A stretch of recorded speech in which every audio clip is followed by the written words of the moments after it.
Meeting of the 911 Communications District Advisory Committee to order. Thank you all for being here this morning.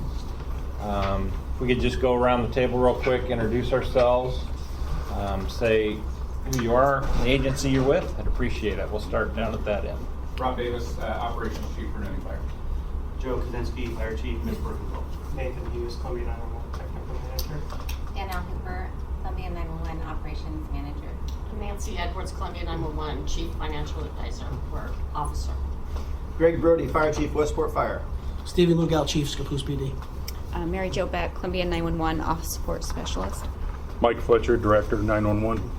Mike Russell, Columbia County Public Works. Bruce Halsey, Assistant Chief, Clatskanie Fire. Steve Sherry, Clatskanie Fire District. Jason McCoy, Oregon Department of Forestry here in Columbia City. Kelly Niles, Oregon Department of Forestry. Dustin King, Corporal St. Helens Police. Eric Smythe, Columbia Fire Rescue Deputy Chief. Joel Medina, Columbia Fire Rescue Fire Chief. Those of you online, would you like to introduce yourselves? I can't really see the names there, so. Chandra and Peter. Pete Manning, Rainier Police Department. Thank you, Pete. Chandra Egan, Columbia 911 CAD Specialist. Thanks, Chandra. Is that everybody, Nathan? Yep. Okay, thank you. Okay, and our guests. Oh, wait, we got one more joining. And our guests, please, if you could introduce yourselves. Tyler Miller, Scappoose City Council. Alex Raines, City Manager, City of Scappoose. Sean Brown, Columbia County Emergency Management. Thank you all for being here. Would you like to introduce yourself, sir? Jeff Richards, Scappoose Fire. We have one more online. Somebody just join us online. Please introduce yourself. Earl Smith for Nutting Fire. Thank you, Earl. Well, thanks everybody for being here. Just as a quick background, almost a year ago now that we were provided presentations from Federal Engineering on their evaluation of the current system and recommendations for moving forward with a new system or a newer system. And we've kind of been spinning our wheels on which direction to go and how to proceed. Not just the advisory committee, but I think the board as well has been struggling with the options. Going with our current system, upgrading it as needed, still an $8 to $10 million investment, or going to 7-800, either ourselves or with a partner, still a $20, $25 million investment. So there's just been, I think, a struggle on weighing the options and going back and forth on where we're at. I think we're divided as a group. I can safely say that.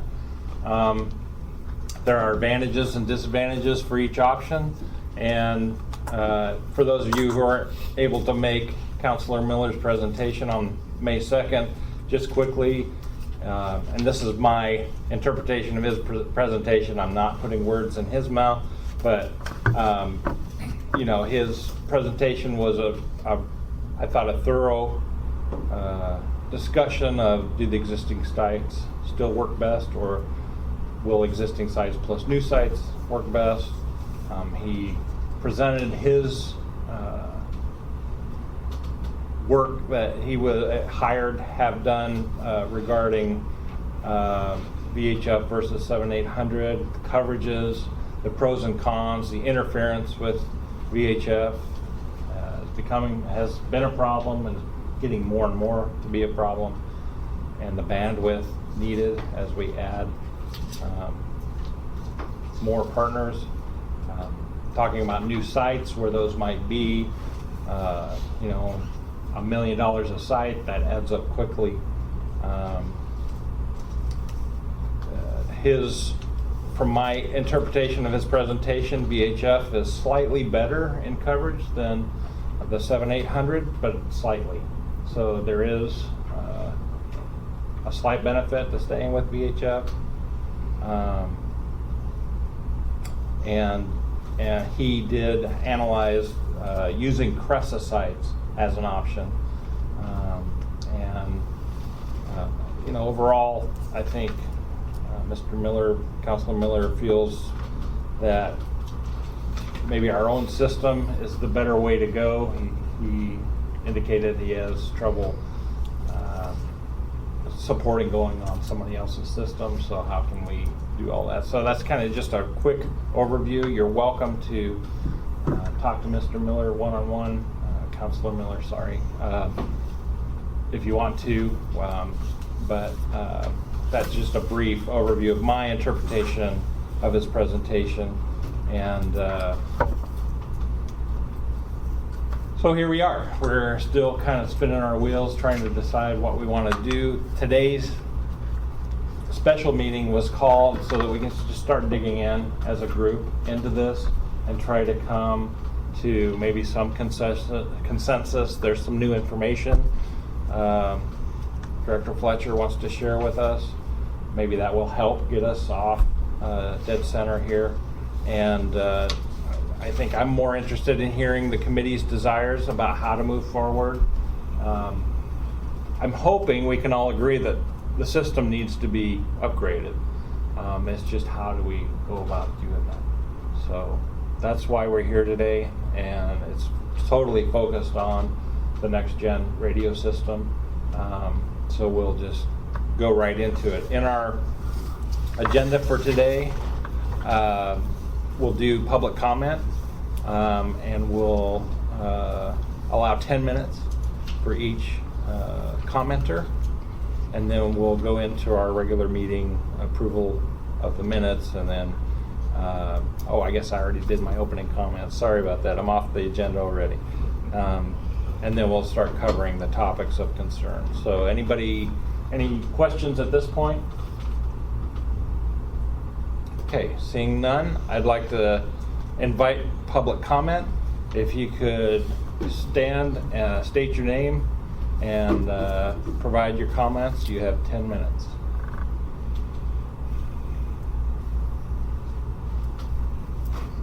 Second call, public comments. Those of you in the room or online. Third and final call, public comments. Seeing and hearing none, we'll move on. So yeah, gave my opening comments. That's kind of where we're at. And if we need to, after this discussion today, if we need to have another focused meeting, I'm willing to facilitate that and keep us moving. But we'll talk about that at the end, depending on how this goes. So, first up is the City of Scappoose offer. All of you should have received communication from Director Fletcher on City of Scappoose offer to help the district. I'll just leave it to Mike to go into the detail on that and where we're at. At our last board meeting, which was held at the end of May, the City of Scappoose, in both a written format and oral testimony from the city manager, made an offer to the 911 district, and to quote the letter, to assist the 911 district by partnering on the planning, selection, and implementation of a new public safety radio system.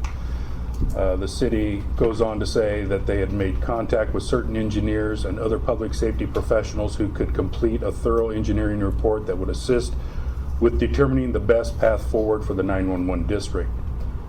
It continues they estimate that the report and proposal would take 4 to 6 months to complete, and the process would include updates to the district and the stakeholders to ensure transparency and inclusivity. The finished product would give all the public safety agency stakeholders complete information to consider and answer many of the questions we are hearing from the various public safety agencies throughout the county. So this is still before the board. They took no action at the last board meeting. They're still contemplating it. Part of this process today is to leverage the role that the advisory committee stands, is to advise the district. And so the board is seeking your advice on not only this offer, but also as we move to, as Mr. Russell spoke on, the next gen radio system. So first order of business is seeking advice on the city's offer. I will follow that with one other thing is I've asked some clarifying questions of the city based on their request to partner with us. I wanted to know how we could assist the city in the selection process to find either an engineering firm or staff, if we were going to partner on an RFP or 3 bids and a quote, seeking how to qualify the firms and or staff to provide that service. How would the 911 district participate in the development of the RFP and bidding process? What would the vision be for the scope of the study? What is the proposed statement of work? And what are the proposed project deliverables to consist of? I did get a reply from the city. It states, we are currently working on the details of the scope of work and plan to bring that to your next board meeting. During the process of completing the engineering work, the 911 district would be included at key points and obviously would receive a copy of the final results. The city is not planning to do an RFP for this work. So, the district seeks your input. I guess my question is, the 911 district is its own district. And we have multiple players that are a part of this, so why would we partner with one city or one other entity when all of us sitting in this room have a viable seat at this table? That seems to cut the rest of the districts and cities out of that process completely. Chief? How much have we already spent on the current assessment study that was sent out? So the district hired federal engineering to conduct a review of the current system, evaluate it, review the RFI process that we published in 2018, validate that. They reviewed the 4 submissions or potential solutions to a new system, and then gave a recommendation to the district and a realistic budgetary estimate for all 4 solutions. And we're right about just shy of $100,000. So we've already spent $100,000 on doing this. Correct. So is this purpose, does this have anything to do with the fact that we're kind of like in limbo and haven't made a decision as to which direction that we're going, that, you know, we're trying to find a direction? Or I mean, I don't understand the purpose of doing the study again. I don't know. All I have is what the city offered as their proposal. Okay, thank you. Chief Room, I apologize he can't be here today. He's got a budget meeting because I think City of St. Helens is broke or something. I'm here on his behalf. He'd like me to pass on that our agency, I'll read this directly, supports the federal engineering study. We have, with the current system, we have some serious problems, officer safety issues in the city with our officers calling for cover, not getting out. Dispatch is well aware of the radio issues we're and our administration's concern is that if we conduct a second study, we're going to push this project out even further when getting the ball rolling forward in the right direction is time is of the essence, in our opinion.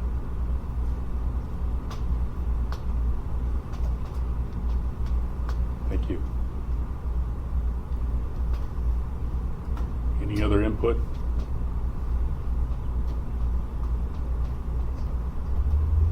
Well, I think one thing that maybe has been missing is a actual empirical measurement of the coverage of our current system. And so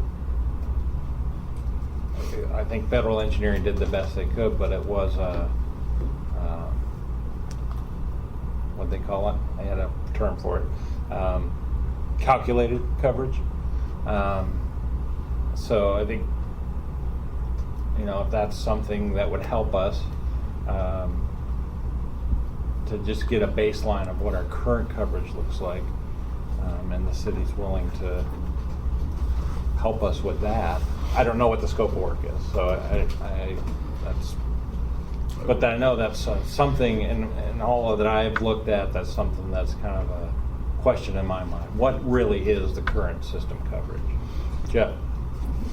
So if I understand correctly, with the projects that have been completed, we basically had a bunch of vendors come in and say, well, this is what we want to do for you.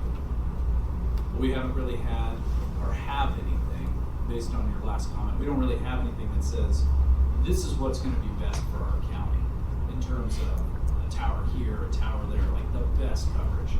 We don't really have anything that speaks to that in terms of all these studies and engineering reports. Is that correct? Yeah, and yes, and my experience is that you do kind of the options analysis first, and then you get in, okay, once you've decided what type of system you're going to go for, then you actually get into the design.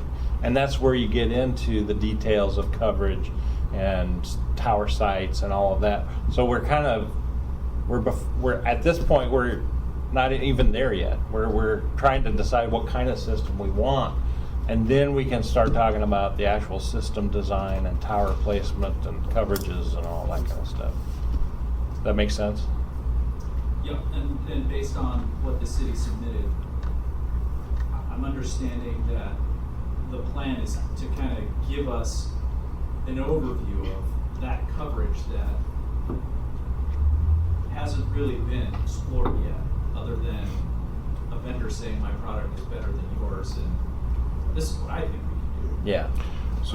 So you're not wrong, Chief, because what we have before us is really apples and oranges.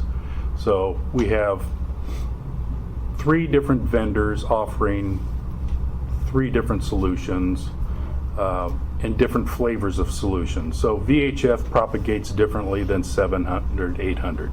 And so where you have your sites makes a difference on VHF versus 700-800.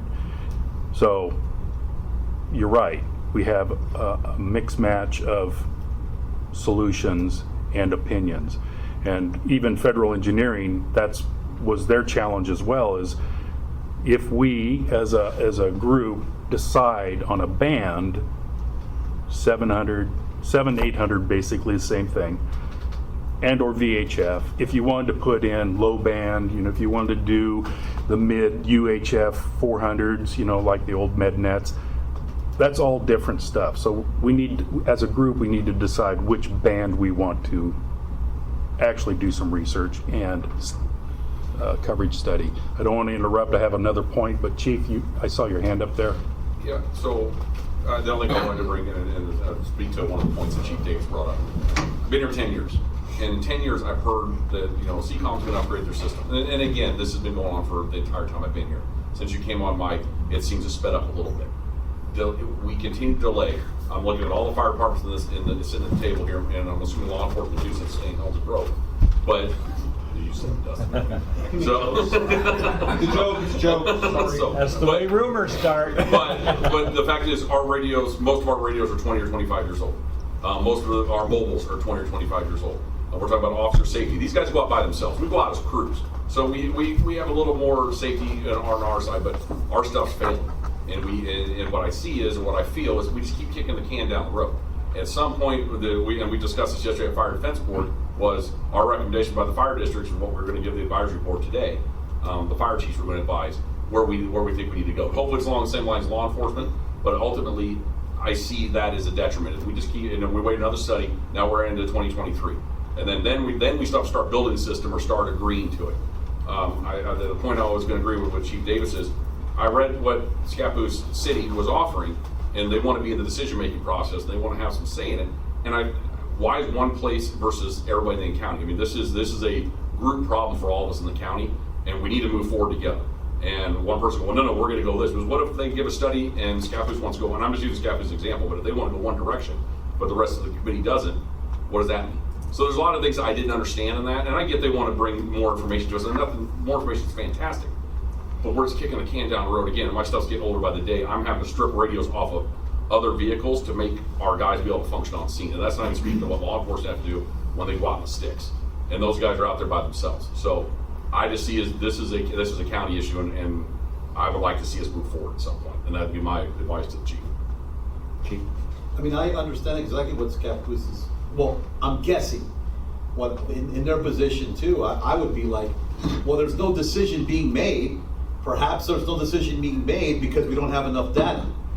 I think that once we make some kind of decision and move into a general direction that benefits the greater amount of agencies, then that'll put some of that the rest because we've actually taken action. But up to this point, we've been meeting to discuss it just so that we can meet to discuss it again. And again, you know, we're having failures. I'm having to we might have to take the radio out of my vehicle to put it in another vehicle. I mean, we just can't keep doing that. We have to make a decision as a group and move forward into the best interest of the county. Agreed.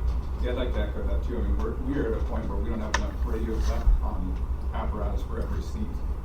And we are in a holding pattern of trying to decide, do we continue to buy something that may not work in the future? Or can this group come together and make a decision so that we can move forward as one united front and start spending the appropriate money on good things that are going to work in the future? I mean, literally our stuff that we have left is at least 20 years old. Outside of one brand new rig that we built, our stuff is falling apart, and we've got to make a decision, and we've got to move forward so that we can buy the right stuff. I think both the chiefs are right. We've been talking about this for a year.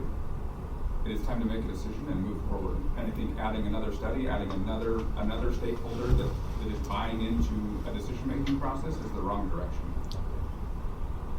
Chief Pritchard. So a couple of thoughts. There were two things brought up by the chiefs in the room here in the last 2 minutes, but we're still talking about the study. Is there any harm in the city pursuing this study without stopping the process that hopefully will be continued as a result of this meeting? If this board, or sorry, if this user group provides direction to the board on where we should be headed, is there any reason that the city can't continue doing their study? Especially knowing that it's not going to cost any of the users in this room any money, and it's not going to cost the 911 district any money. Again, we're talking about information which could be beneficial to whatever project we end up doing down the road. On the other hand, it could muddy the waters more. So yeah, there's no reason the city can't, they're their own entity. They can do what they feel they need to do. But the risk would be that it contradicts maybe what the district wants to move forward with. And it just muddies the water. And I also echo the frustration on the fire side about inaction on this particular project. As a result of inaction, we had to go out and buy new radios because we couldn't wait any longer. So that is unfortunate. Yeah, agreed. It's time. It's time to move. Chief? I agree with Chief Pritchard. He makes some very valid points. We don't want to spend money and not knowing. And I see the point too that you're making, sir, is that we really can't stop an individual agency from doing anything. My question that I would have is this: regardless of what any other agency decides to do, is that going to slow down? I mean, we're still going to make a decision and move forward, right? I mean, we're not going to not make a decision to wait for 6 months till another project is done, right? We're going to decide something based on the information that we have now that we believe is in the best interest. I just want to make sure we're going to do that and I'd like to get there. Yes. Yeah. So if we're gonna do that, I mean, anybody can do any kind of study there. I could personally do my own study if I wanted out my own money to do it. Not that I would, but I could. You know, I mean, which would be something that I decided to do, but I don't think that it's fair for all of us to expect that we have to wait for another study to get done before we can sit down and make a decision, when I think we have enough information in front of us to make a good, clear, and educated decision with the information that we have. Sure, we could always have more information, and the more information isn't necessarily bad, but this isn't a situation where no decision is a decision. We've been kicking the can down the road. We all know what we need. We all know the problems. This is starting to feel like we're the UN, you know? Stop, or I'll say stop again. I mean, it's just, we need to make a decision, stand together as a group, and just go. I mean, I think we're there. Agreed. So I want to give people online an opportunity. I don't see any raised hands, but I want to make sure you guys have an opportunity to comment if you have any. I have a comment. Just hold on just a second. Okay, hearing none. Go ahead, Chief.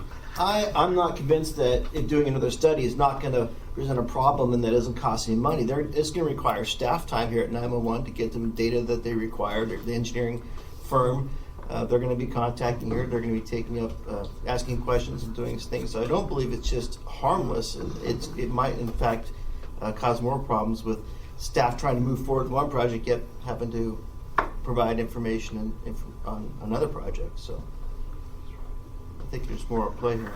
Chief Smythe, you mentioned the Fire Defense Board. Do you have a recommendation specifically about the city's offer, or is it? No, well, yesterday, sorry, sir. Yesterday, we discussed the Fire Defense Board. Chief Kaczynski brought it up, and I let him speak to it. But basically, from the fire department standpoint, where do we want to go? And we came up with a tentative agreement that we'd advise the advisory group what the fire department would think would be the best course of action moving forward. The fire districts, all of us together. For the radio system?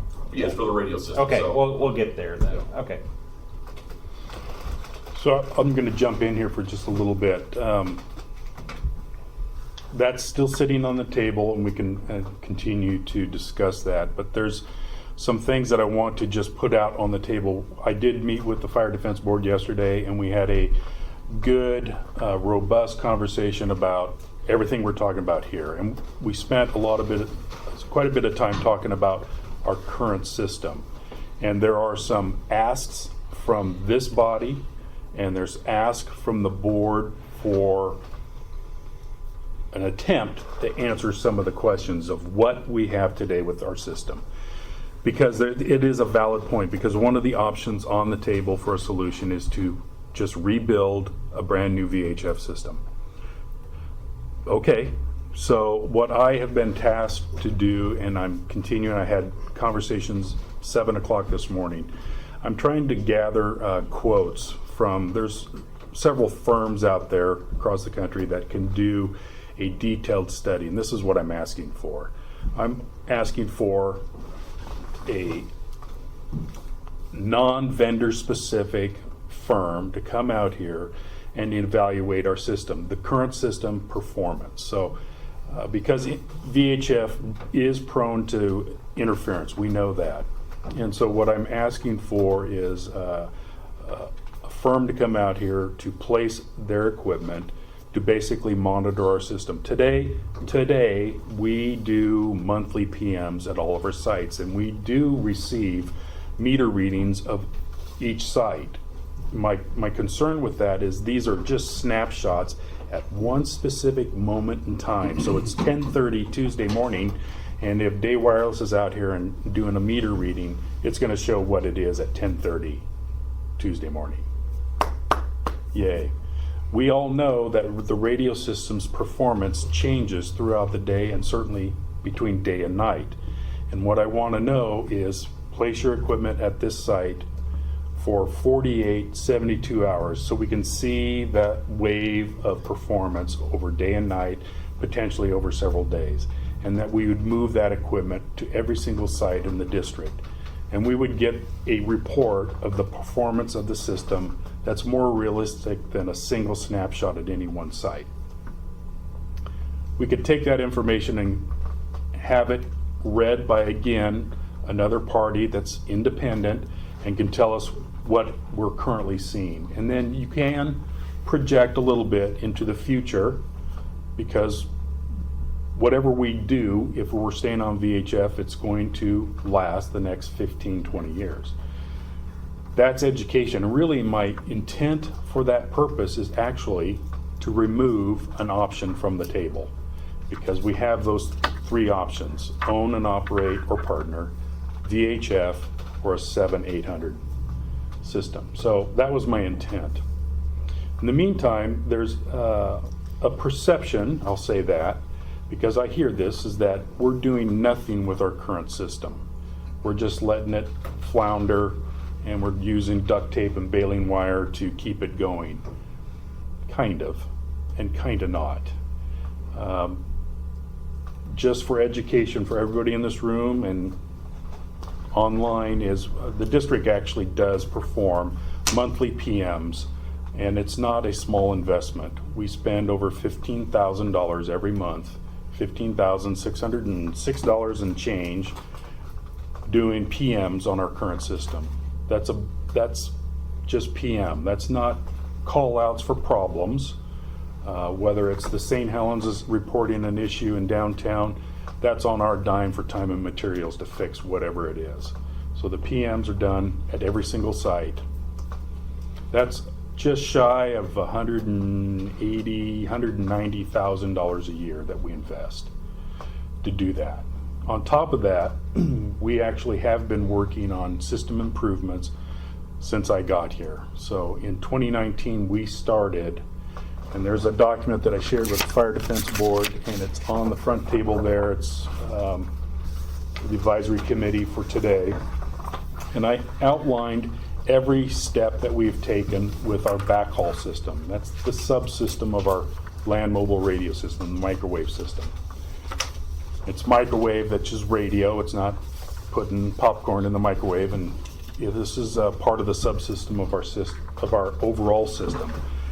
And it's agnostic, so the monies that we're investing in that system are going to be used in whatever new system. All told, we've invested around $2.2 million in the last 3 years to upgrade our current system that will be able to be passed on to the new system. And we're continuing that. This month, I'm going before the board, and I'm asking for somewhere around $700,000 for the next 3 hops. 1, 2, 3, yep, of microwave. And also on the table is upgrading our radio consoles, the radio systems that our dispatchers actually use inside of dispatch. That's not a small investment either. That's another $450,000, $500,000 investment that we're committed to make. So we are doing things progressively and positively to maintain our current system, and we're doing it wisely, that those investments can be utilized for the next generation of system. That's good to know. I appreciate that. Chief? Mike, I hear what you're saying with trying to do some more studies and getting the data right of the system we have now. I guess my question is, why would we keep throwing money at looking at what we currently have when what we currently have has to be upgraded? It literally makes no difference. Even if we buy a brand new VHF, we're throwing money at a test and to gather some data for what? We're going to replace it all, even if we decided which. I don't think that's the direction most of us are feeling. But if we're buying new systems, why are we throwing money at gathering data from a system that we already know doesn't work right? That it's outdated, it's not supported, it's getting too old. Like, you're wasting your money on something that has no relevance for us. Other than being able to compare it to a new system. But it's not comparable, right? What we get now today is not going to be comparable to what we have that was put into this county how many years ago?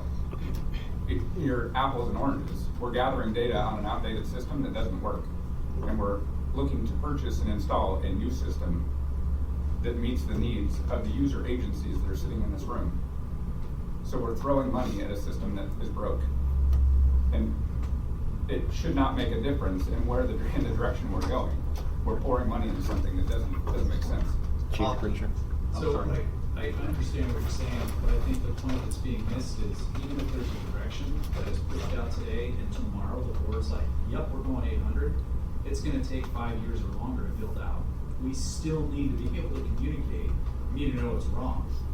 But I don't think. And that's stuff that we don't know right now. Like, that's one of the things that Mike was talking about, is having the vendors go out there, look at some of these components and find out, like, is this thing gonna fall apart today? Is it gonna fall apart tomorrow? And is there something we can do to limp this along with a little bit more baling wire and duct tape until the new system gets put in?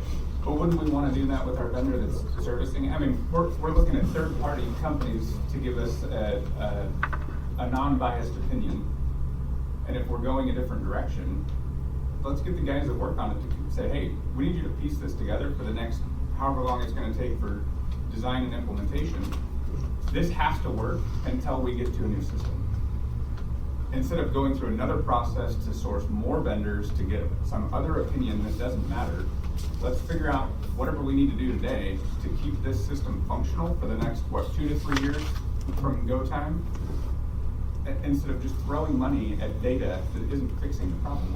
Let's identify the problems and fix what we have to fix now to keep us running and move for a new solution. I'm looking around the room. I've got some of you guys that I started with a long time ago. I've been using this system since June 2003, when it, like, I think it's when it went online, right around then, 2004, somewhere in there. It's no better today than it was then. It just hasn't changed. So I agree with the chief. I'm of the opinion, I'm not sure that we really need to know how bad it is. We already know, right? It's bad. And I don't know that any kind of data is going to help us knowing that it's bad. I'd rather see you put whatever money you're going to put into this study into fixing what we have now to keep it running until we get something new. So I want to refocus, I appreciate this. Is all good input. Yeah. I want to refocus back on the city's offer. I have not heard any support for it yet. Is there anybody who would like to speak in support of it? I just want to make sure if there is somebody who feels strongly about that, that they have opportunity to speak. That's pretty definitive. Okay, so I think the board of the district is looking for some advice from us, and to that end, I'd like to entertain a motion to the effect that we don't think the board should take the city's offer. I'll make a motion. I believe that the 911 district needs to continue on the path with the studies that we already have, and that we don't entertain a motion for the city of Scapa to interject another study into this program.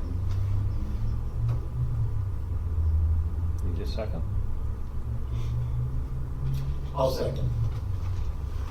Been moved and seconded to have the district move forward and that the offer from the city not be taken up by the board. Any discussion? Hearing none. All those in favor, please say aye. Aye. Aye. All those opposed, same sign. Hearing none. Any who abstain, sorry, any who abstain? Yes. Yes. 2 abstentions. Motion passes. Okay. So that is the official recommendation from the committee. Thank you, sir. All right, let's move on to, we've already been talking about it, but the current overview of the advisory committee and board director's position, which is, as I characterized before, divided. Maybe this is where you want to provide the flyer.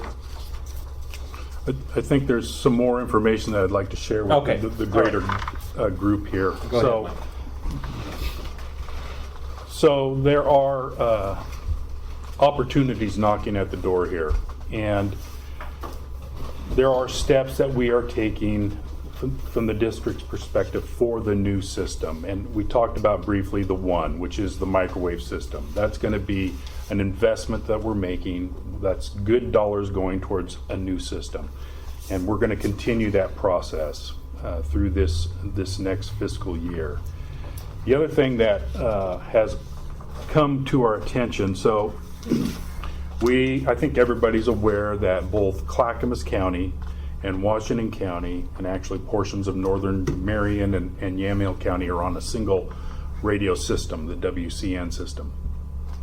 And over the last several years, they have worked on upgrading a heavy forklift of their system. They've invested $150+ million to upgrade that system. Just to be clear, Mike, that's not WACA, right? That is WACA, Clackamas, Okay. Newburgh. Okay. Yep. So it's the WACA system, WCN.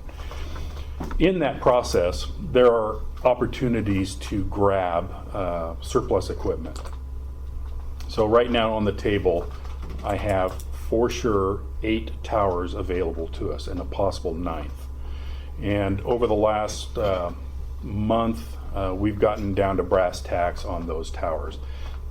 Those agencies, those 2 entities, Clackamas County and Washington County, are obligated to decommission these old sites. There's nothing wrong with the sites. It's just that they have a heavier loading requirements on their towers than we do. And so, but they're obligated to decommission these sites and trash everything if they want. But they understand that we are in the process of upgrading our system, and we've all assumed that we need new sites. So towers, if I were to go out today to Valmont or somebody, some manufacturer and need towers, we're going to spend 6 figures easy per site. Maybe 260. They go up. It all depends on how big, how tall, all that stuff. But a lot of money. And we have an opportunity to pay, but I want to clarify what we're paying for. We're paying for purposeful dismantling of these towers. And so they can be tagged, so they're like erector sets. As long as we have the tags of every part, we can reassemble them on our locations in the near future. So we're in negotiations to take the pick of the crop of these towers for very little money. We would pay for the dismantling. We'd pay for the storage or the transport out here. I'm working with the county to help us with storage site to secure these towers. And it's probably going to be an investment, maybe $30,000, maybe on the crazy outside $40,000 per tower to dismantle, pack, transport out here, and store. So that's an investment. There's no reason not to do this. These are perfectly good towers, and like I said, we are looking at that. Part of our sorry, Sean? Do the towers come with any antennas or receivers or anything, or are just the towers on? Just the towers, and they, to be clear, whatever we get has to be re-engineered for wherever we're going to put it. And so, we have to build our own foundations. Those would be engineered spec, and we'd have to have some new hardware like the bolts. You don't reuse the bolts. But for the most part, but some of the towers do have the mounts for antennas, whether they're sticks or microwave antennas, the dishes. Those are already included. And if they're serviceable, we'll use those. Chief? Are the towers new enough to where the foundation components of the base of the tower are still available? So the mounts for the concrete, we would put in new ones. Right, but generally the manufacturers have the things that go into the concrete. Yes. And the question I'm asking is, are the towers new enough to where you would be able to go out and buy those? Yes. Okay. Yep. Chief? You said that there might be 9 towers available. How many towers would we actually need, though? We wouldn't need all 9, would we? I don't think so. And you're correct. We know that there's some, but again, it goes back to that apples or the chicken and the egg. We need to know what type of system we want to build, and then we know what we have today, our current sites. So out of the 9, let's say we need 4 or 5. Correct. So if you spend $30,000 for 4, it's $120,000. Yep. So you're talking about for the towers alone, you'd be spending less than you would spend if we had to buy one tower. Correct. That seems like a no-brainer. Yeah. Agreed. And so that's why we're, and all of these towers, we have the architectural drawings from the original build already. So it makes things very quick and efficient to gather these pieces of equipment, store it, and we can utilize it for whatever, whenever. So that's in play. One of our projects that we are currently doing today is a complete rebuild of one of our sites, the Meisner Lookout site. And that is a surplus tower from Washington County. That is a surplus shelter, generator. We're buying new fuel tanks for it. And so that's already in play, and that's another thing that we are doing to help improve our current system that will be transferable to any new system. So that's going on. So that's a win. That's an opportunity. And this is very new information. So Friday, and this really is very fluid. So Mary Jo, could I have you pass these out to our guests? So I had a meeting Friday with folks from C800 and WACA, and our topic of conversation was focused on the towers. We have the whole list of 9 that we're going over, all the pieces and parts. It's an erector set. And the conversation turned to how are we doing as a district with our radio system replacement project. And I'm upfront and honest with them, saying we're stuck, we're spinning wheels in the mud because we as a group, both the users and the board, are stuck between really whether we should stay on VHF or we should go to 7-800. There's the whole conversation, should we own and operate our own system or should we partner with a neighbor? And the question was asked, why don't we give the users both? Meaning VHF and 700/800. So that's a hybrid system. Yeah, I know that's technically possible, but it's expensive because really you have 2 systems. And it's complicated. It's very technical complications. And they offered something that was pretty stunning. It's not really well known publicly, but it should be. The Clackamas portion of the C800 WACA system is built out, as is WACA's, and it went live, brand new, just this past January. What has come to light over the last couple months is the C800, the Clackamas portion of the project, is financially broke. They spent all of their bond money and they overspent. So the project management, the project manager kind of mismanaged, They're somewhere between $4 and $8 million upside down. Very painful. And so that's part of the reason why we got called in to help if we're interested in taking the load off of their decommissioning. So we can help with that. If there's towers there that we're interested in, that helps cut some of their losses. Not much, because really we're talking $30,000 is a rounding error at best at $8 million deficit. So, but we're at the table. The other thing that they brought to our attention is they have made the painful decision not to finish building some of their sites that they had planned on because they were still in construction. Winter weather caused a lot of delays, and so they have sitting on the ground in warehouses, never opened out of the box, 3 full P25 800 megahertz ASR sites.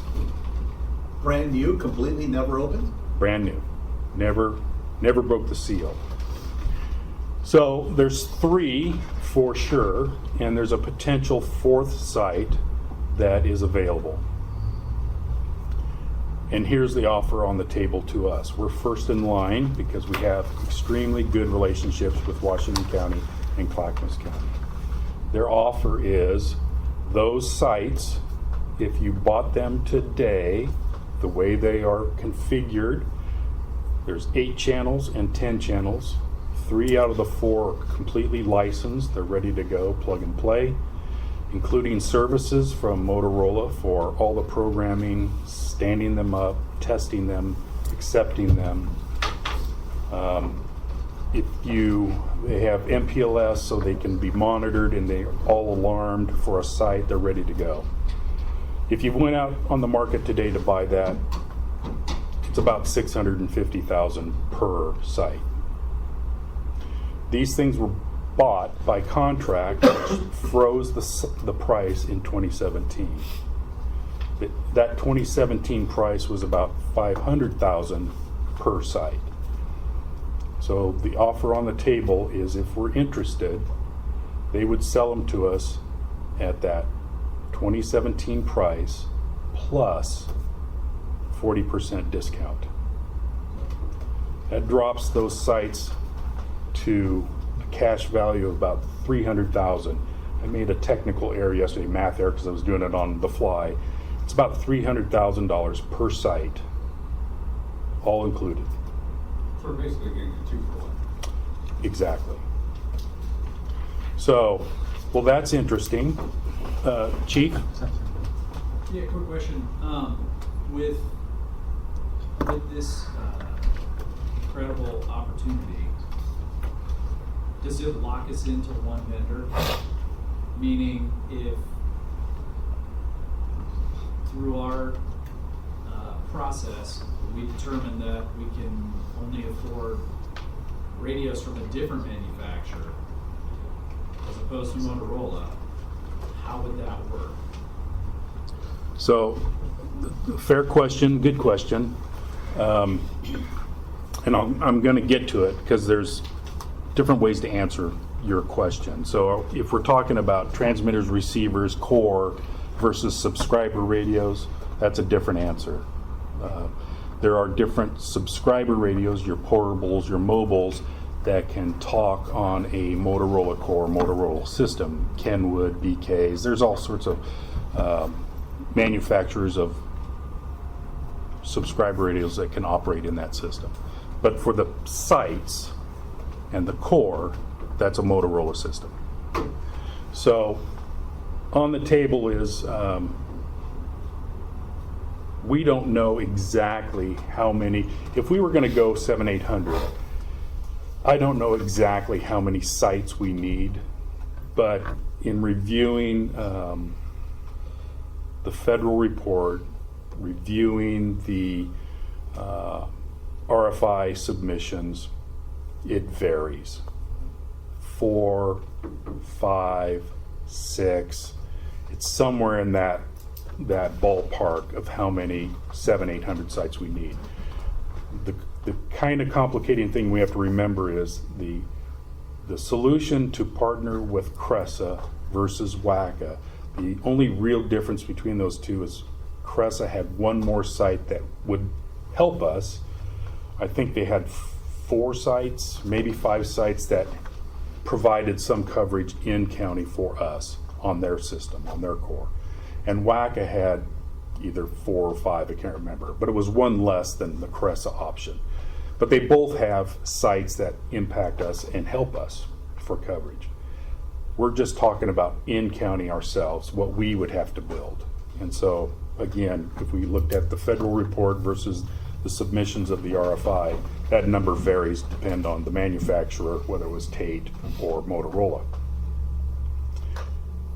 What we didn't ask for in the RFI, what nobody provided a solution for in the RFI, was a hybrid system.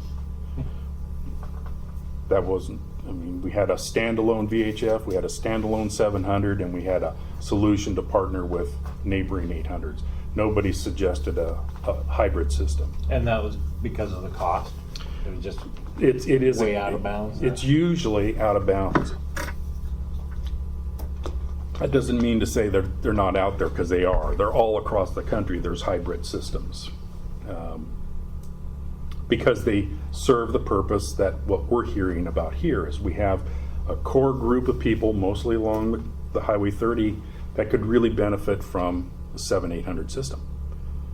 They're going in and out of Multnomah and Washington County on a daily basis, multiple times a day, and they need interop with our neighbors to the east and the south. Makes sense. We have a whole group that VHF is what they're used to and comfortable with, and this provides both. So How would that operate? I mean, so if you came into town, would you have to switch channels? no. So if we went to a hybrid system, there's a lot of ifs here, and I'm not the smartest person. I'm not an engineer, but if you have a hybrid system, it can be tied together. So let's say So dispatch. the tower knows where you are and switches you. And in the brain of the system, the core, would be patched. The VHF channel and the 7 or 800 channel would be patched together. So it doesn't matter if you're on dispatch and missed and you're on VHF. It's going to simulcast broadcast on both VHF and the 7-800 system. Chief? Part of the concern that we had with the 700 and 800 was our communications with ODF. So I guess this question would be for ODF. ODF uses VHF. I believe so. Correct. Okay. Is there any chance that ODF as a whole would ever change to 700 or 800 in the near future? Probably not because of the cost, right? No. Because that was a concern. So if you go with a hybrid system, it would enhance our communication. Plus, we could still communicate with ODF clearly. Correct. Okay. Yeah, the proposal has always been, from the district's perspective, if this district decided to go to its own 700 or 800 system or partnered, we would be supplying dual band subscriber radios. And so that you're seamless. That's my Dustin? point. Okay, yeah. So we're committed to maintain our relationship with ODF and even, Clatsop County, because West End interfaces with them. And so we need that capability as well, regardless. So, I'm assuming this hybrid solution, is this kind of the C800s, what they have between like up in Hoodland and Hoodland's Fire District where they were running VHF tied to the 800s? It's that same concept? Yep. That worked flawlessly for years there? Yeah, for 20 years. Hoodland gave up finally, and so did Colton, and they went to 800 this year. But yeah, but it did work, absolutely. I guess I'm concerned. One of the issues is equipment becoming obsolete and then hard to find or replace. Is that going to be an issue with our VH system? If we do a hybrid, will our VH system continue to be patched? We're doing the best we can with eBay or whatever. Right. Is that going to be a problem? So, if the decision is at least to research the hybrid system, the intent would be, well, this is a great deal. Everybody agrees that's a screaming deal for those 3-4 sites that are available to us. And if we're going to do the hybrid, then we would basically absolutely rebuild brand new VHF system. Okay. That would be an underlayer of the high band 7-800 over the top. So then it comes down to, well, do we want to own and operate our own hybrid system, utilizing these either 3 or 4 Tom Peterson low-cost deals? There's 2 points on that. I need to back up because you asked a question. Talk about obsolete. These things are technically, I think they're 2 years old. They were purchased, contracted in 17, but they weren't manufactured and delivered, I think, until 19 or 20.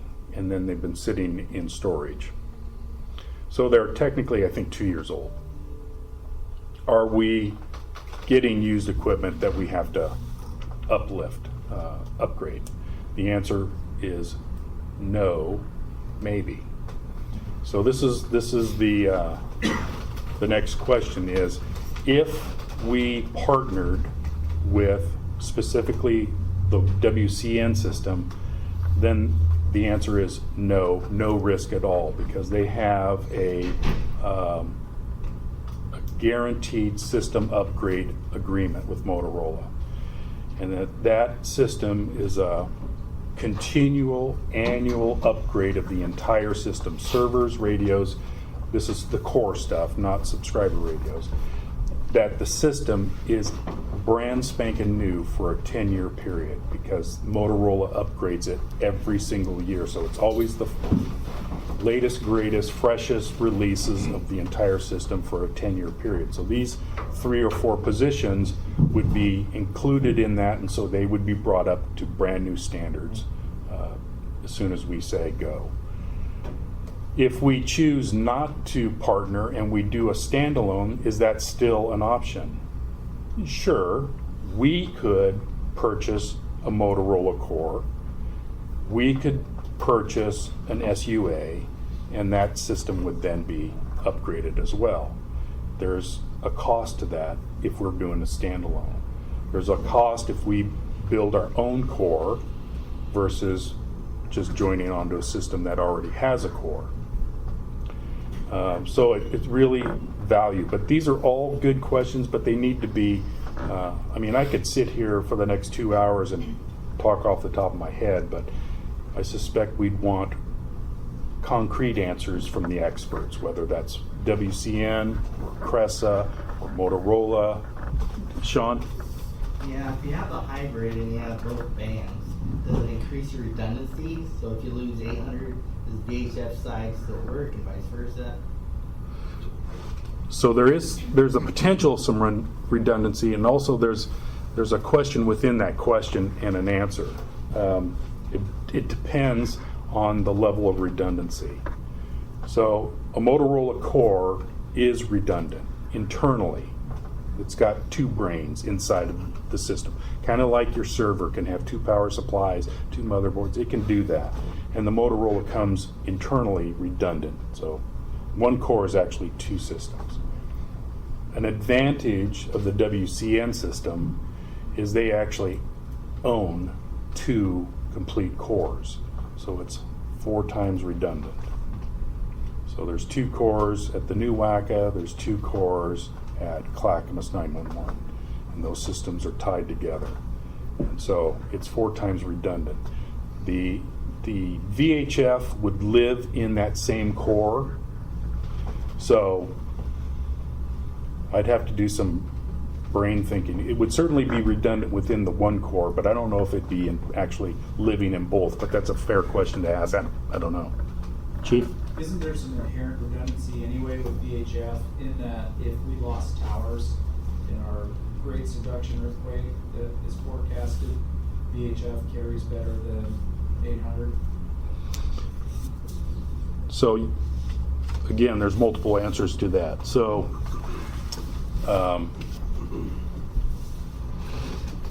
yes, well, it's better, it's just different, I would say.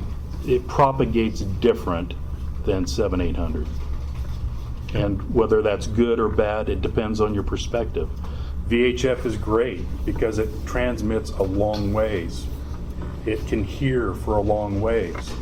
The bad news about VHF, it transmits a long ways and it can hear a long ways. And that's part of our current problem. Yes. I can be in Clatskanie Fire Station and listen to Tacoma Fire being dispatched today. That's a problem. That's the beauty and the pain of VHF. So, Sean. And then the hybrid VHF, that would be a digital VHF? Yes, BP25.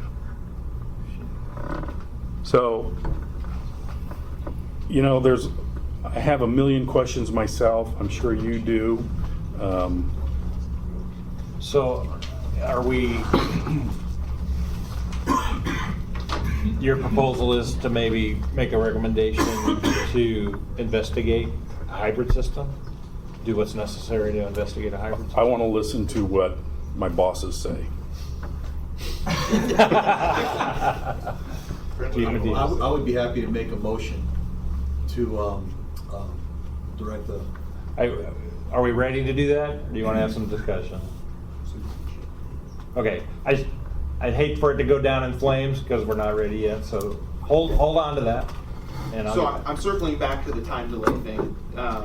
If we go back and we have options on the table already, right? We have standalone 700, 800, standalone VHF, own operated partnership. So we're already looking at that. And we've been talking about this ad nauseum for a year.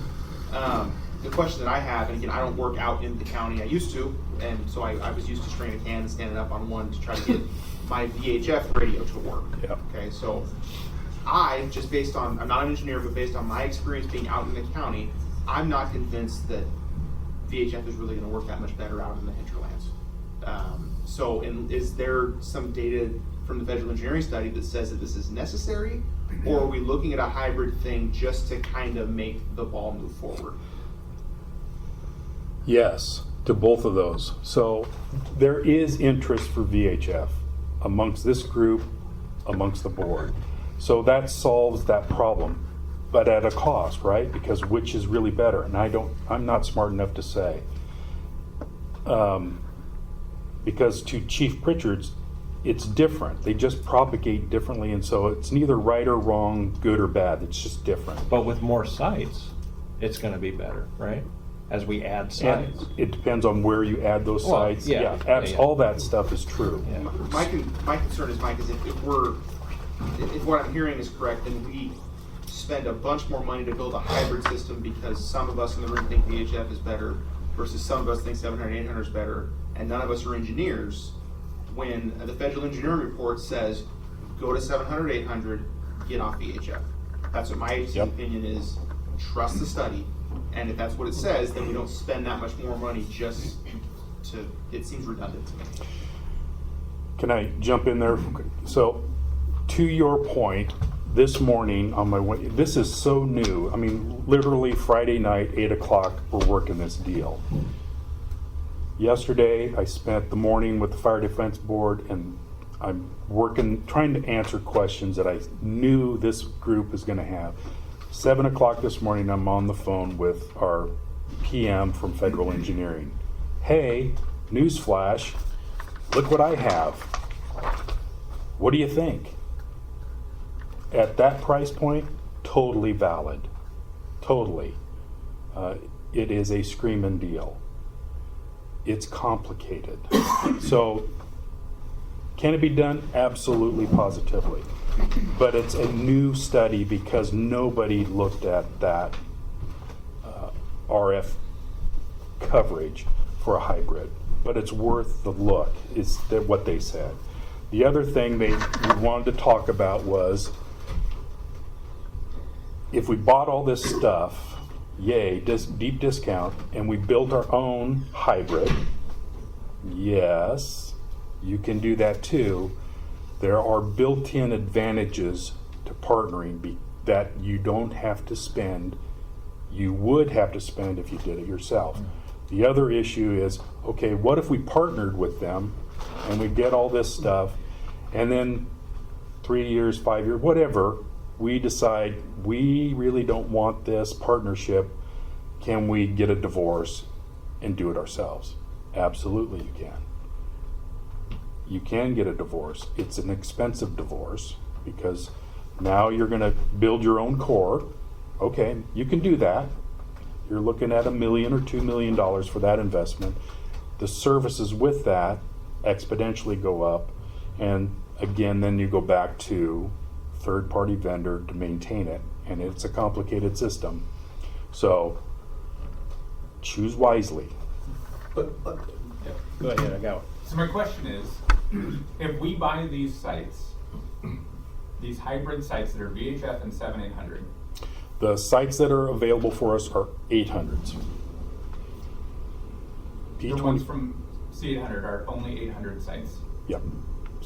So if that is the direction we're going, regardless of whether we go 7,800, hybrid, whatever, why would we not be trying to get this deal?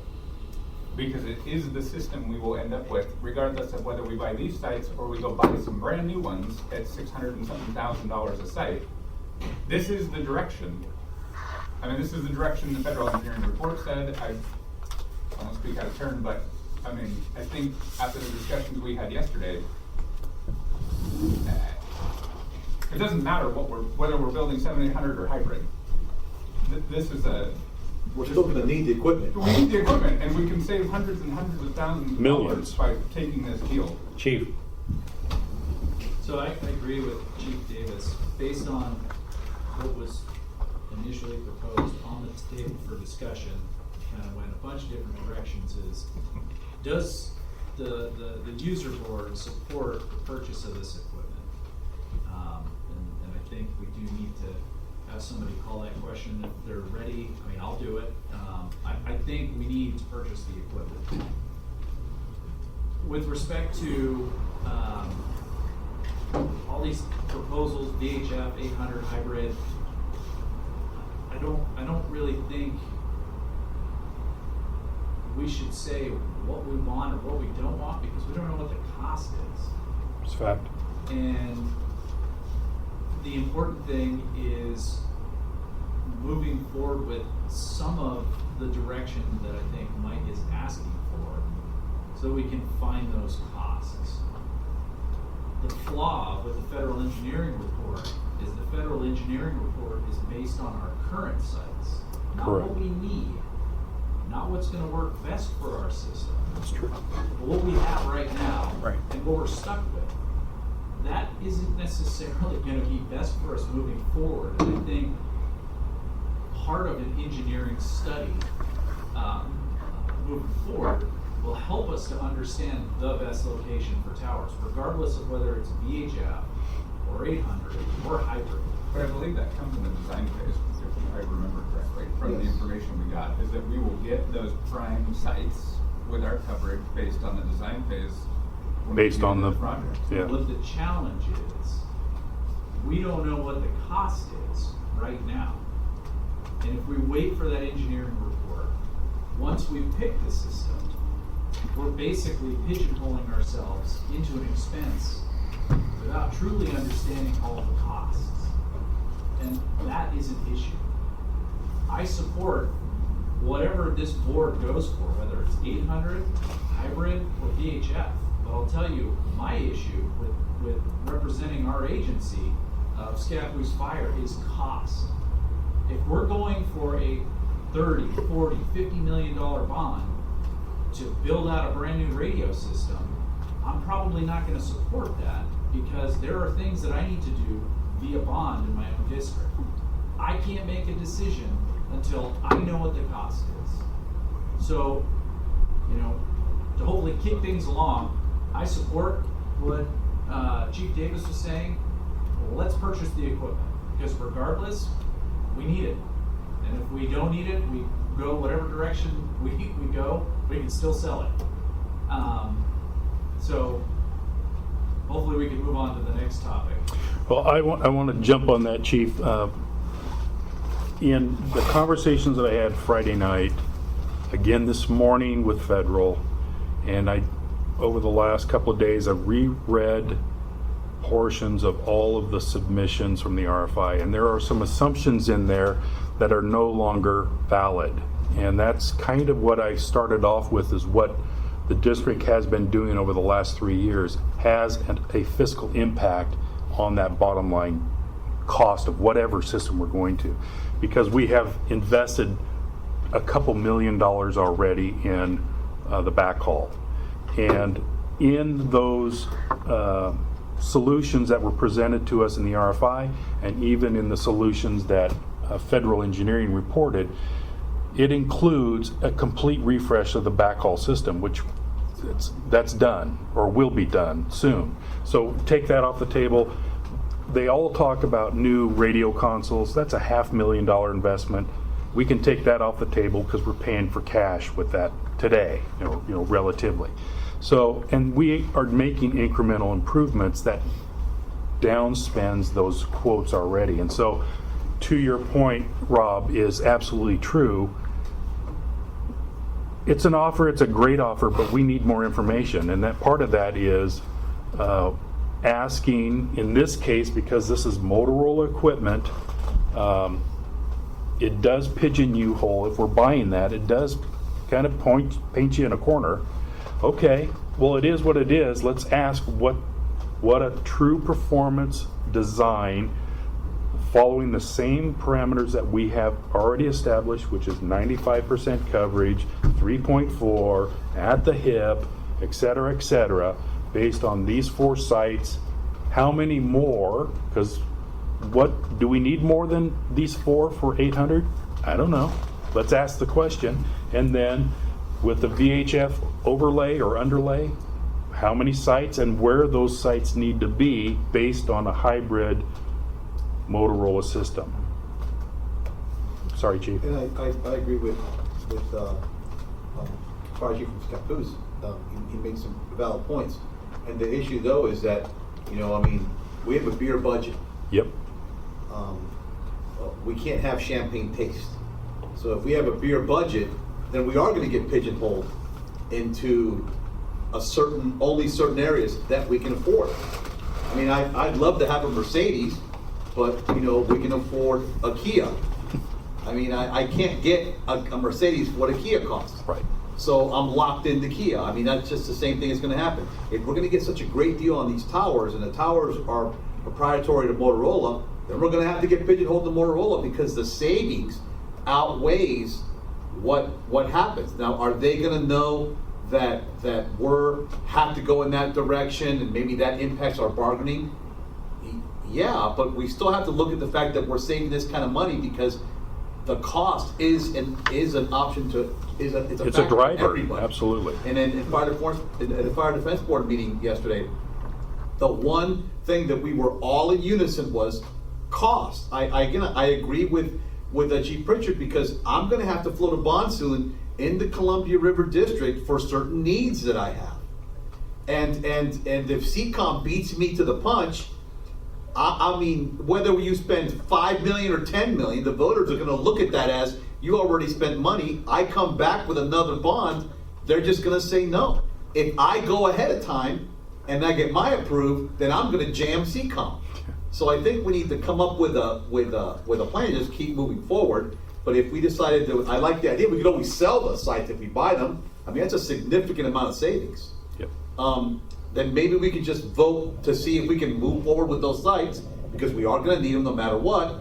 And I think that if we requested information about a hybrid site, it wouldn't take anywhere near as long as, I mean, it's not going to take like 6 or 7 months because they have a lot of the information right now. Correct. They do. Sure. Don't lean too far back. So, I know, right? So Chief, did you have a pending motion related to that? Yes, so Go ahead. my motion would be that we look and request information for a hybrid site as an option, and then that would be my first motion. And I guess I'd make another motion to move forward with purchasing the equipment. Okay. Which motion should go first? Let's go with the your first motion.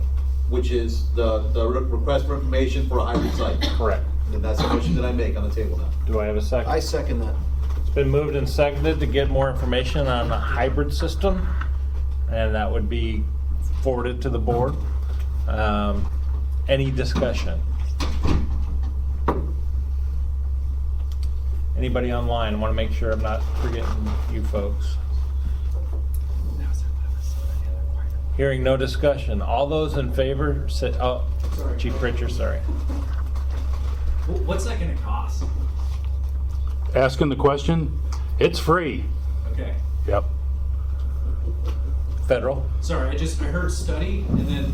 question. So Well, I just wanted to make sure, because I know there are some agency partners in here that again are concerned about time and cost. So I want to make sure everyone's clear on it. So, and for the discussion, so again, this is fast and furious information coming in, and it was started Friday night, and I want to verify the information, the dollar amounts that I've been quoted.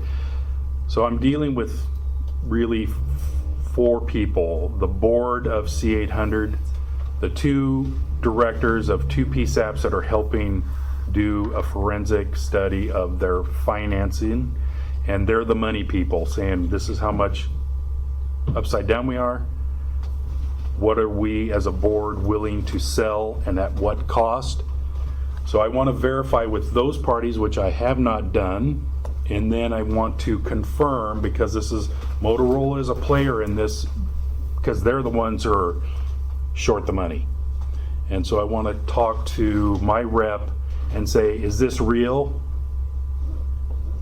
Is this all the equipment as it's presented to me?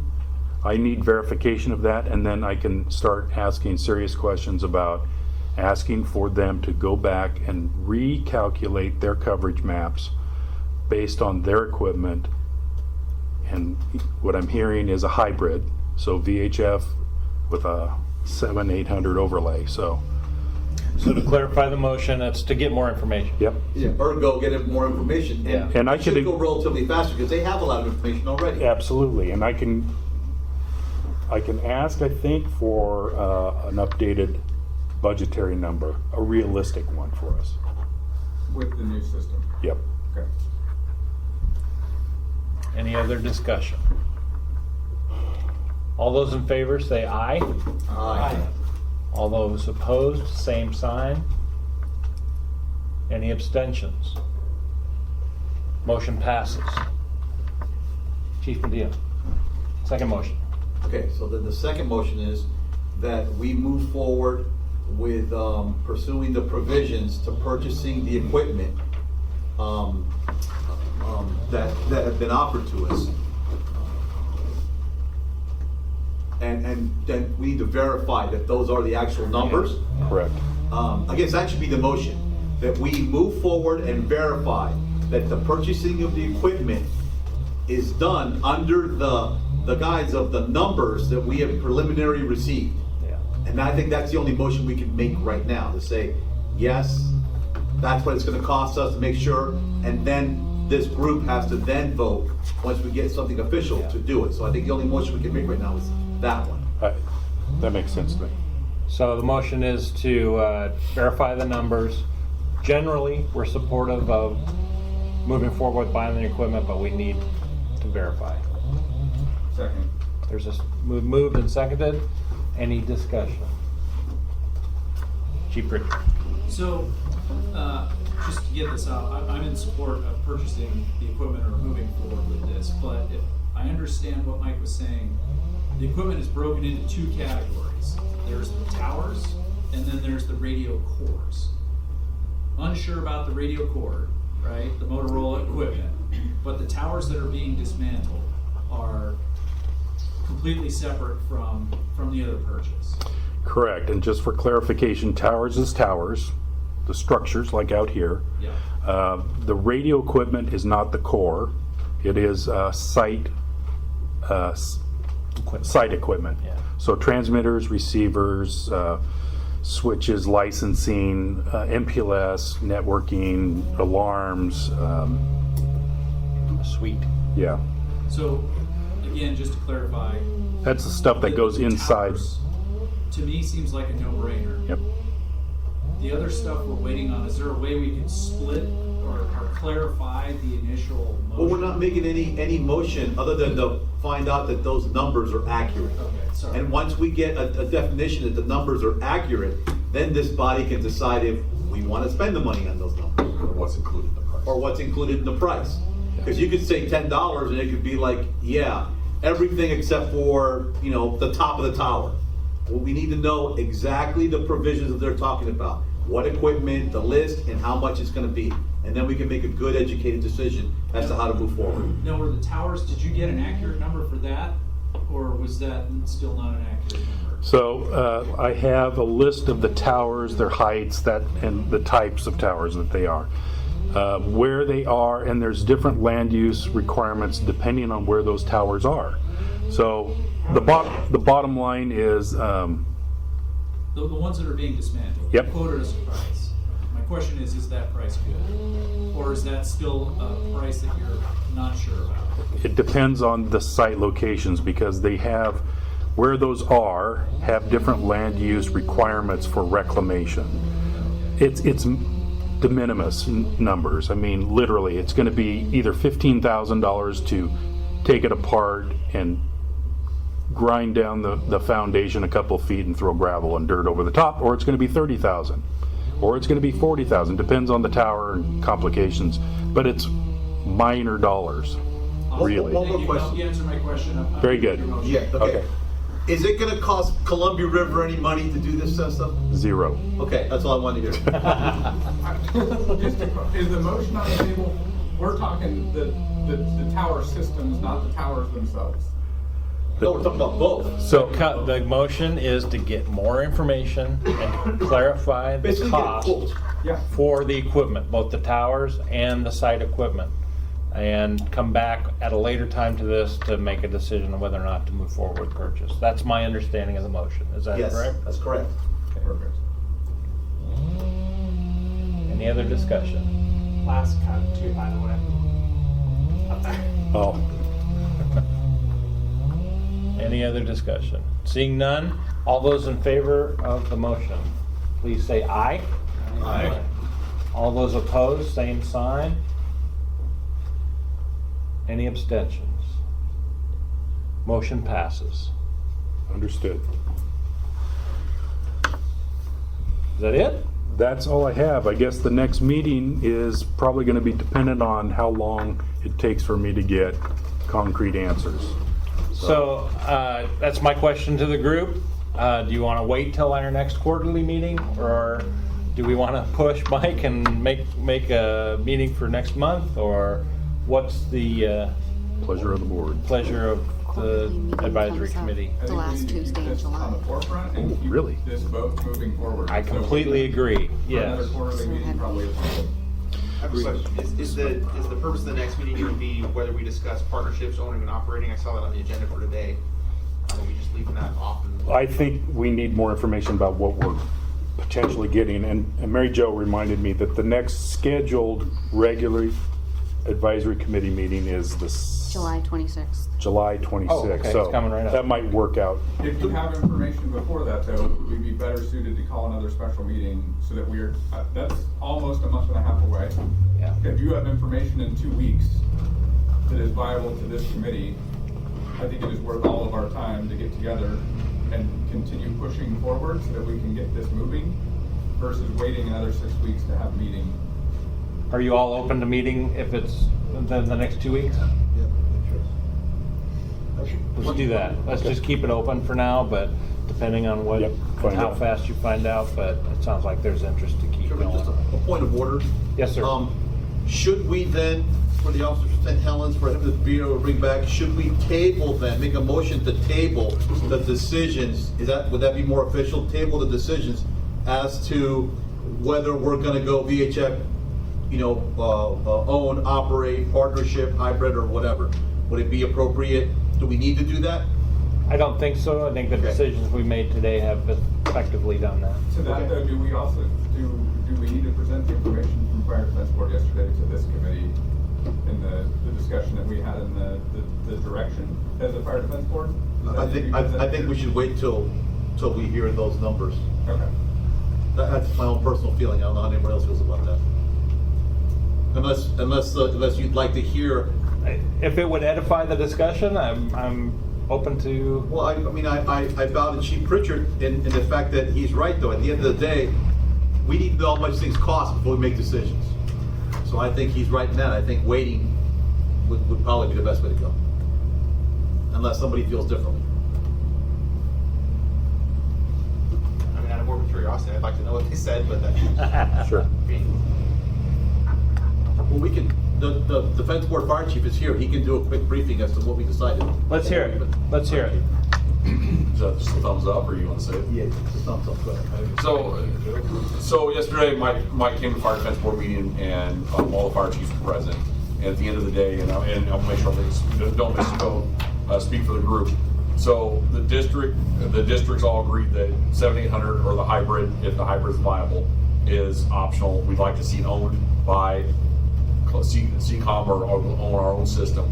Worst case, we still would like to see the hybrid or 7800 and the partnership probably with WACA.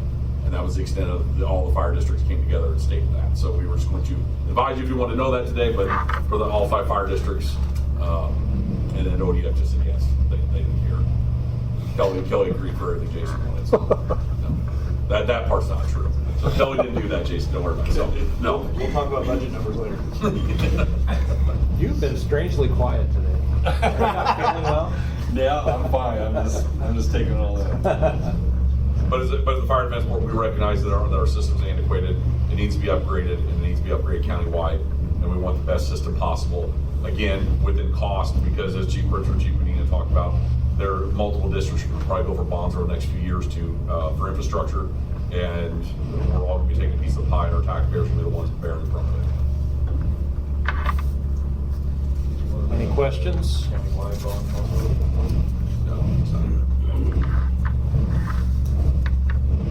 Any questions? Seeing none? I think we're adjourned. Thank you all. Great meeting. Thank you. Thank you.